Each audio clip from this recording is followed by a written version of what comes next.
That's the Renault Espace from 2010, and let's talk about the mirrors. You can move the glass of that mirror in all directions. You can fold the entire mirror in or out using this knob. Okay, so to fold it, to close it from that position to this position, just move this small dot down here, so rotate it. So by rotating it, both of the mirrors are folded. This one and that one also.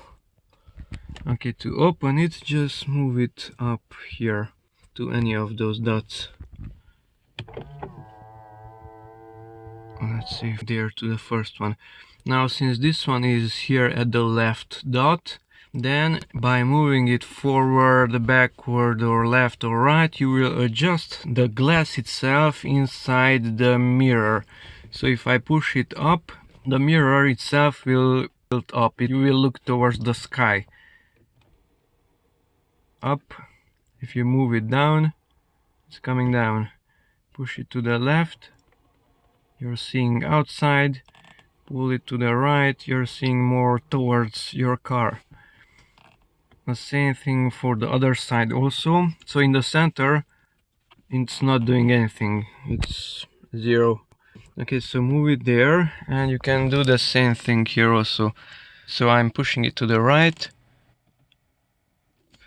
back to the left, up, it's visible a little bit, and down. Okay, and folding it, the same thing, rotate it to this one. And the other mirror is folded also. So this one is present here on the left side, it's not present on the right side. This one is working even when the start button is not pressed. So currently the windows are not working, but this one is working. This one works all the time.